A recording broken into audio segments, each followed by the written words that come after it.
Welcome back, everyone, to another episode of Sisto Says, powered by Design 2147, a New York City building and code consulting firm. Today, I have the honor of having Mike Nucatola from Nucatola Development. Michael, welcome aboard. Thank you, Sisto. Pleasure to be here. Oh, great to have you. We had some time over the last couple of weeks to chat a little bit about you coming on the show. And as always, we always talk about how you get here. And there's always a reoccurring theme. So, Michael, who do you know, and how did you get here, and how did I get you here?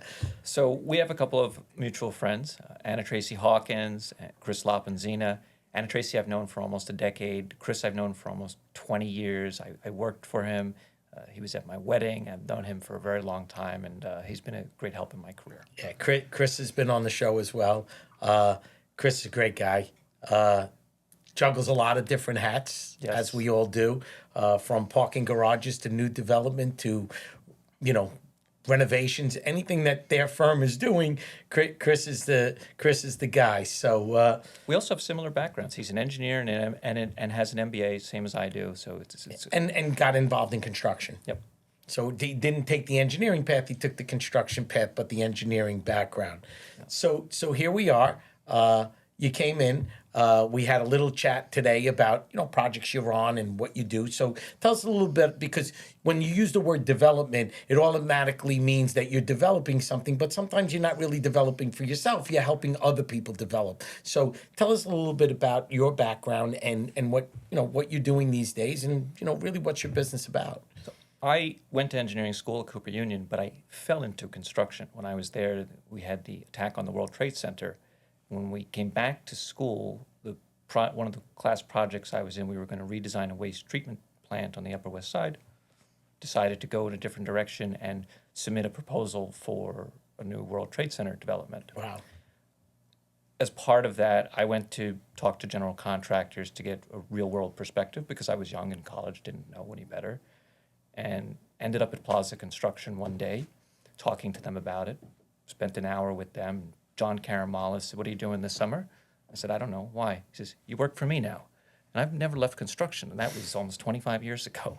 Fun fact about that is Joe Christensen and John Caramellis both worked with my wife 35 years ago at Humphreys and Harding. And Joe Christensen introduced me to my wife, and we've been friends forever. And I'm obviously happily married since, going on our 36th year. Wow. And Joe Christensen and John both worked with my wife.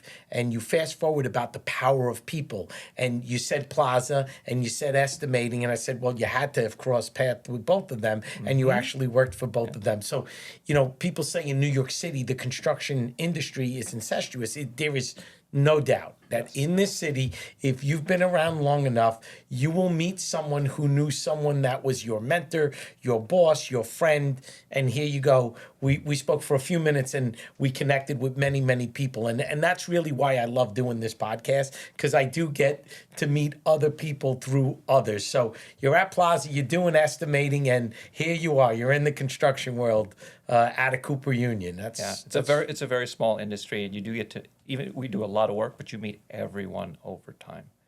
And I was at Plaza for a couple of years, and I went to go work at a subcontractor to see what that was like. And then I went back to work for another general contractor. And then I went to work for a developer who was vertically integrated. So I was doing development and general contracting. And then I went... Great experience. Yeah, I did that for a few years. And then I went to go work at Rock Rose, where I was doing the same thing. And With that's Chris. where I met Chris. Yeah. I spent a few years there. And then I went to grad school at the University of Michigan, did my MBA, and went out on my own about 12, 13 years ago to do this. And what I'm doing now is I do special situations consulting. I can do, and I do for a lot of clients, conventional owner's representation work. But a lot of times... They kind of go hand in hand. They do. It just depends on the project that you get and what they're asking you to be involved in, right? Same thing with us. Our business is similar. Sometimes it's a straight cookie cutter. I want to put up a couple of walls this summer at a private school on the Upper West Side. yeah, it's some paperwork and do it, but oh, by the way, we forgot to tell you, we need to relocate these people and we want to use the gym. Well, you can't use the gym for offices over the summer. Yeah. We got to figure it out, right? So there's the complexity is always in the details, you know. And I actively seek out the most complex projects that are out there. There are a lot of people who are hesitant to get involved in those kinds of projects from all aspects of construction. It's not for everyone.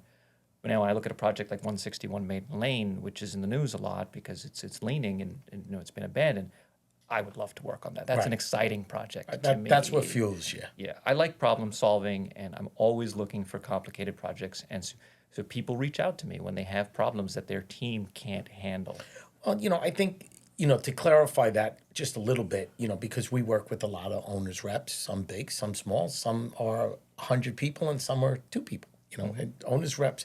And owners representation is vastly vague at times because some owners reps do cost consulting, they do project management, they do so many different aspects of a project. So when you say owners representation, it's what your definition is and what your clients are expecting of you. So if you're on a project, they may want all of these things or they want some of these things. So, you know, just saying I'm an owner's rep, you know, it's just that's the vertical you're in. But what are you really doing day to day? You know, It's a very broad topic. Yeah. Most of my time is spent solving Problems. very complex construction problems. Not always construction problems, but that is about 80% of what we do. and some of it is, hey, we need financing. Hey, if we move this, what happens to our schedule? So, you know, I always find that having an owner's rep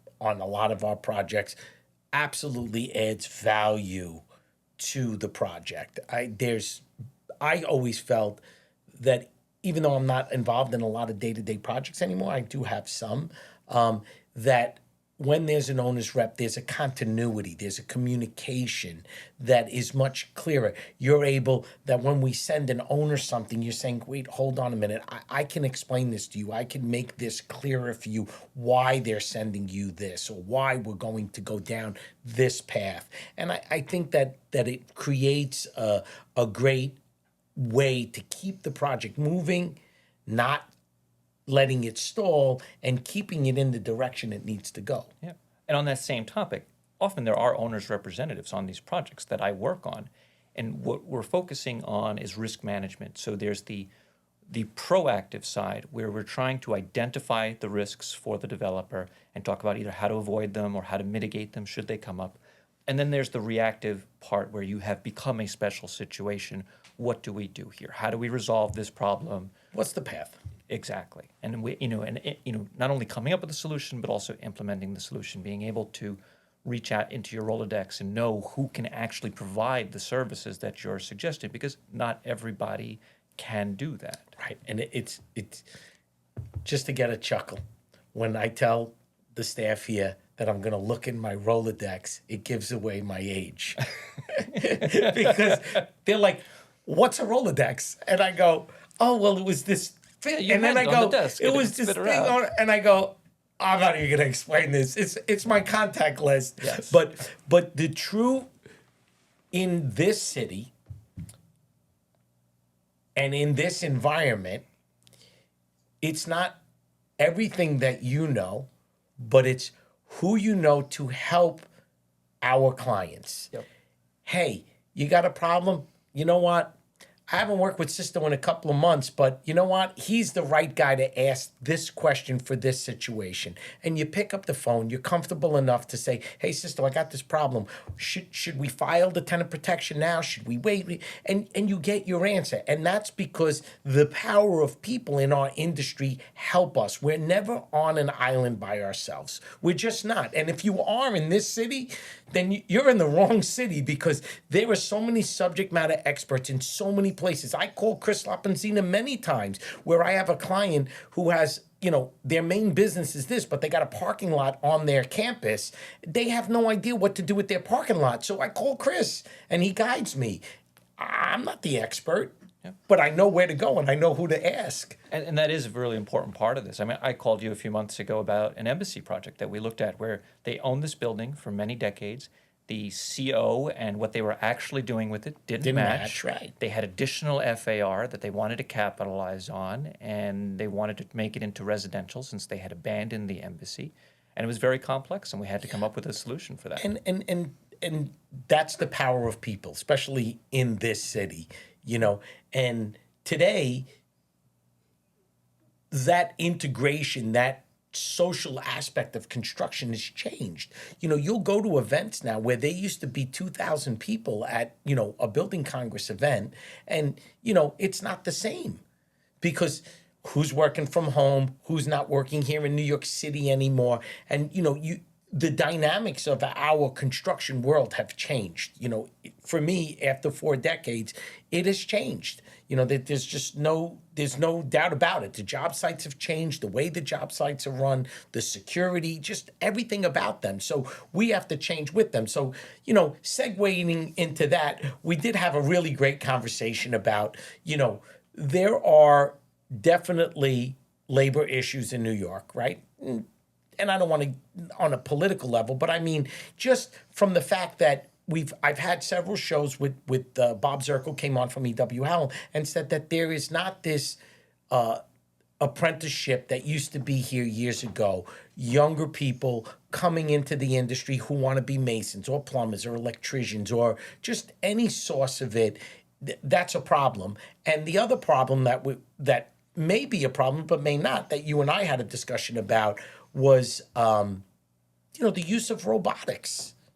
You know, we're not climbing on scaffolds anymore, looking at facades anymore. We're using drones, and we got monitors on everything. So since you're in the field a lot and you work on complicated, diverse projects, give us a little sense of, you know, do you agree that a lot less people are coming into the construction world? I do. I see all around the world, many markets are struggling with labor. It's less attractive compared to options where you can work from home, and your ability to stay in the industry is challenging compared to working in front of a desk. Just from the physical aspect. It's a lot of physical activity. I think robotics will alleviate a lot of that and allow more people to come in. You know, you could spend years working as an apprentice to learn how to do masonry, or the robot can know how to do it, and all you have to do is learn how to, you know, operate the robot. That's amazing. I think there's more opportunities for that. It will be much healthier going forward as we continue to develop robotics and integrate it, and it becomes more affordable on projects.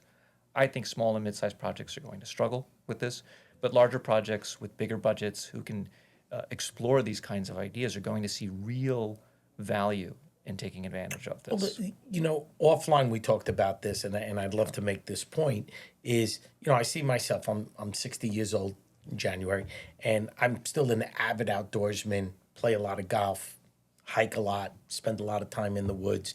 And I know physically it's challenging now compared to the way it was 20 years ago. And I can see how a craftsman, if they could learn how to use the computer and they could run the robot, their wisdom of 40 years will keep them in the construction world a lot longer. Yes. And their knowledge is tremendous for their boss, because they know the way their boss works, they know the way their industry works, they know what's good, they know what's bad, they know what's profitable, they know where and yet if they could use a robotic, but they're still the brains behind the operation, he or she, they can stay in the game a lot longer and keep our workforce going. I mean, that's a huge piece that, you know, you think, oh, they're just going to take our job. No, there's still somebody that's got to. Yeah.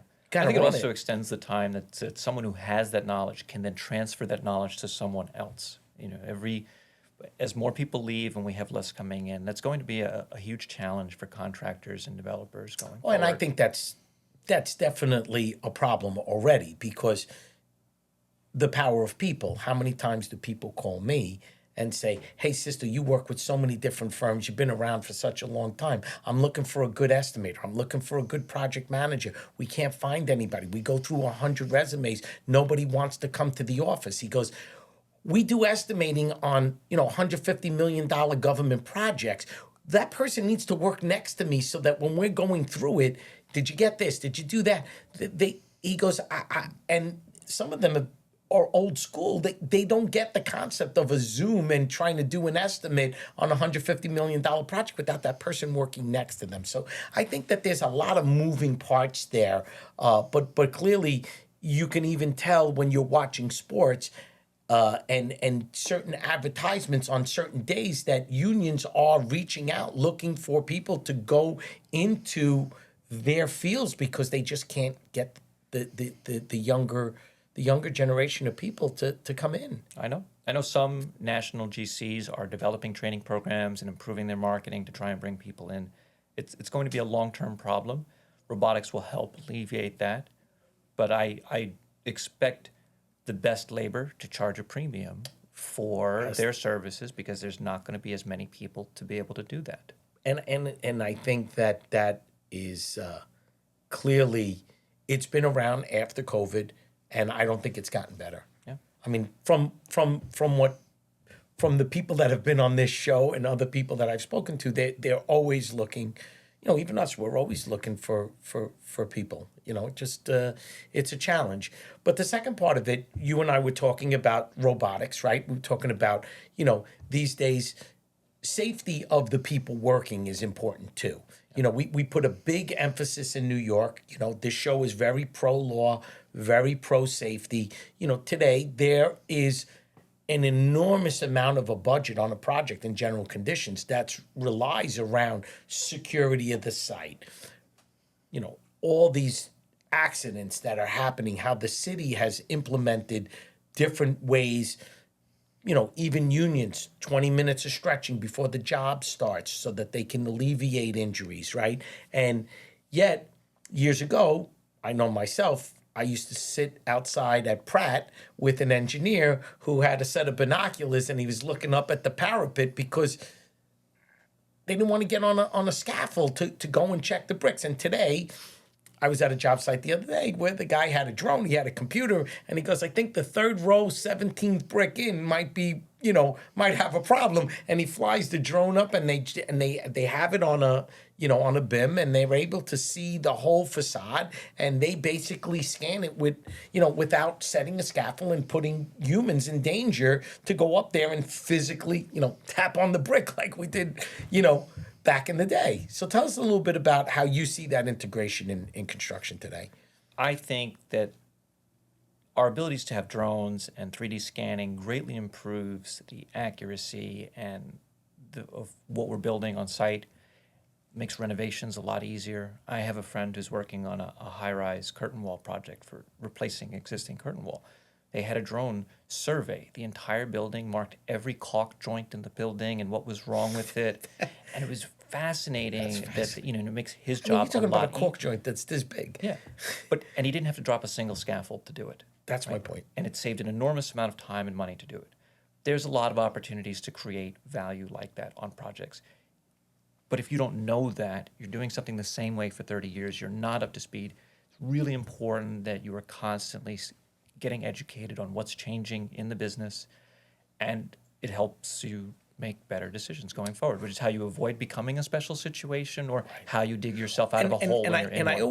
I always say that the more information that you have and the more accurate information you have, the better you can run a project, set a budget up for it, and stay within the budget. When you were doing those things and you didn't want to stay on that scaffold for 15 hours, you know, a week, you know, 15 hours, you budgeted 15 hours to do the survey and then you only got halfway, and now you're rushing to get it done, and then you start the job, and then the contractor's got extras, you know, because the information wasn't accurate. And like you said, now with this drone system, you can go and look at a caulk joint, you know, a couple of 100 feet up in the air, 30 stories up, and you're able to hone in on it and go, oh my God, this is a lot worse than we thought, you know, without hanging from a scaffold. So roof surveys that are inaccessible areas or very challenging to access, send the drone up, have a look at it. Exactly. Right? I was on a project the other day where they had a robot doing layout on the floor. So they brought in a company to 3D scan the space. They transferred that information into BIM, right? The architect then adjusted his plans to match the existing. They then gave that information to the tech, and this robot runs around like a little Roomba on the deck, and lays out the entire set of drawings, architectural, MEPs, everything gets marked out where it has to go. Every penetration, every wall, sheetrock, everything gets marked out on the drawings. You're making me laugh because back in the day when I worked at Taggart, 35 years ago, 37 years ago, I used to do the slot and sleeve drawings on the deck for all the plumbing. Yeah. And we used to have this, line down the middle, and we used to bring it to the plumber, and you were off, and he would say, "Sisto, thanks for the slot and sleeve drawing, but I got 3 slots out on 6th Avenue. I think you ran the wrong dimension." Yeah. So that was time and money back then, So it's amazing today that that technology and the speed of it. The one thing that I'm always interested in hearing from people like yourself that are on the owner's rep side, on the development side, is with today's technology and the speed at which we can do things, why is everything just so expensive?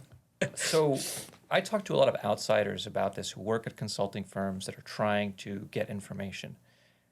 The construction industry has intentional information asymmetry. No one wants to tell anyone else how much money they're making, right, because they don't want to rock the boat and reduce their margins. Right. Margins in construction are very healthy compared to other industries that have become more commoditized, like airlines, for example, right, that are operating on 4% margins. Right, but contractors don't work on 4%.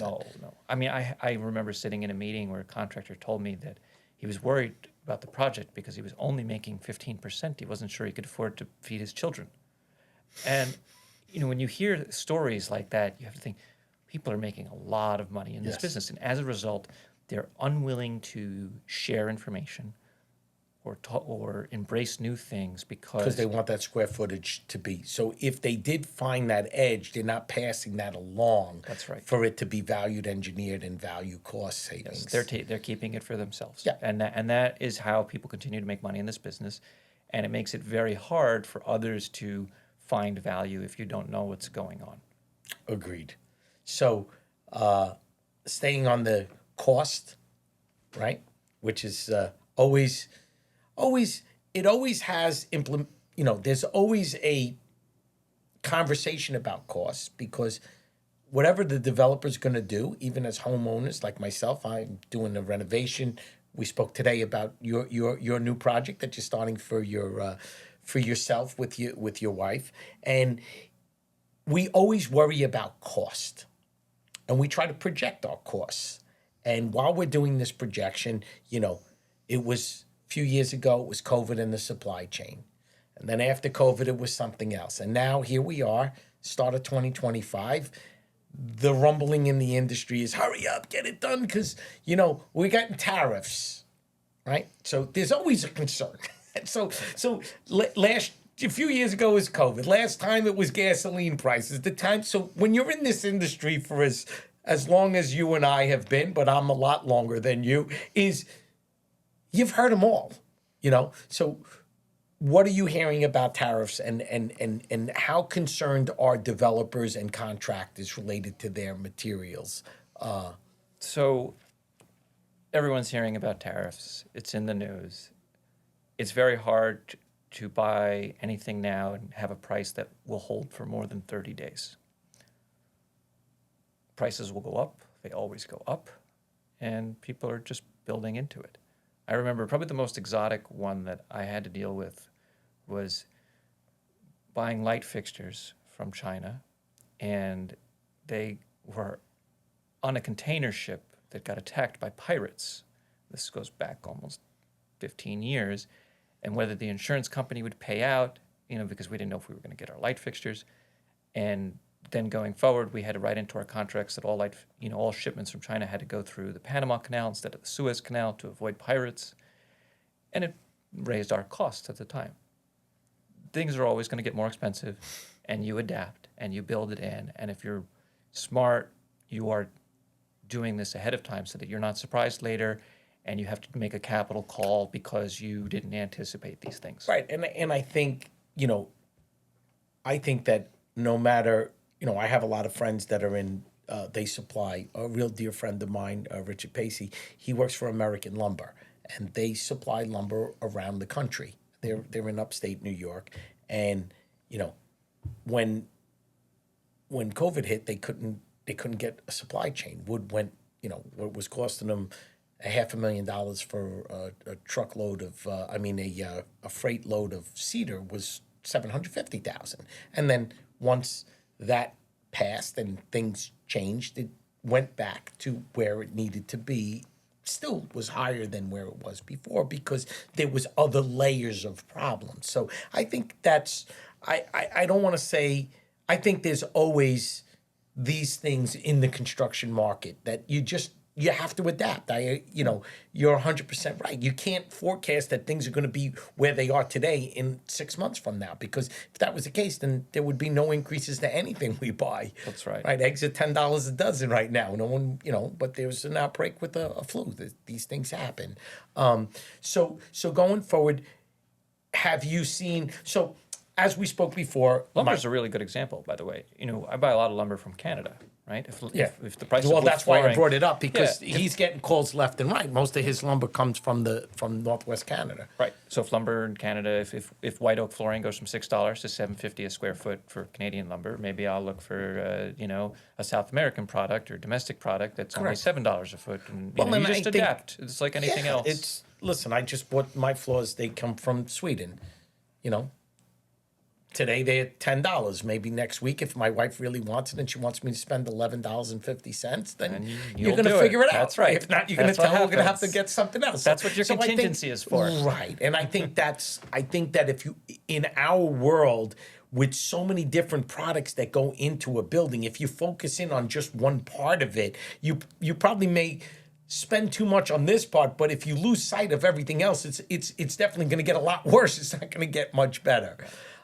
So on the show, as we try to wrap it up, my good friend Andrew Peters from Curry and Brown, who's a cost estimator, always says that the rear view mirror is this big and the windshield is this big. We always want to look forward. We don't want to look back. So I always ask our guests to give us a projection for the upcoming year.